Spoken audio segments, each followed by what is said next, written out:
Antoine approchait à pas prudents de cette étrange lueur qui venait d'apparaître en plein milieu de son jardin. Au loin, on pouvait entendre les poules d'eau caqueter, les chouettes ululer et les dindons dindonner. Me direz-vous, il n'y a pas de dindon à cette époque. Allez savoir, peut-être le dindon de la farce. Il passait à côté d'un étrange brasero, sûrement un brasero de l'enfer. Il continuait à approcher, à pas prudent, de cette étrange lueur.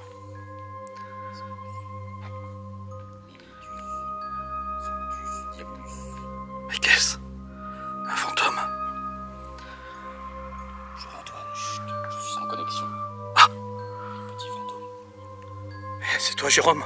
Oui, c'est moi, je suis en pleine incantation. Miasmus, Mimitus, Diabolus, Christus. Petit fantôme, tu es là. Si tu es là, frappe 2 fois. Antoine, il est avec nous. Il est avec nous. Tu as une question, Antoine? Bonsoir, petit fantôme. Que célèbre-t-on ce soir? Petit fantôme me dit que nous célébrons le Mimi spécial Halloween. Un Mimi spécial Halloween? Avec 4 invités? Avec 4 invités.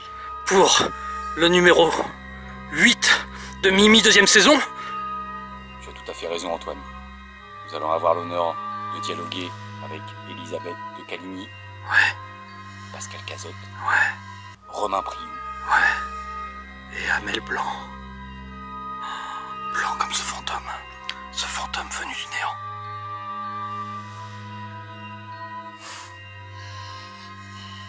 Serez-vous avec nous? Serez-vous avec nous lundi? Ils seront avec nous.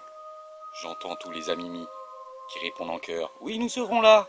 Oui, oui, oui. Petit fantôme, tu affirmes?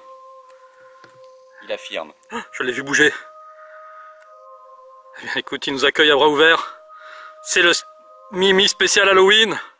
Bienvenue à vous pour ce numéro exceptionnel qui va durer longtemps. Très longtemps. Très longtemps.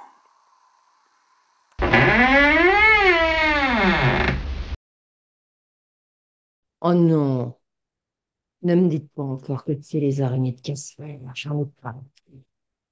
J'en ai plein le bureau. On en a partout des araignées. Casper, non mais regardez ça. Oh là là là là là là, ça grouille chez moi.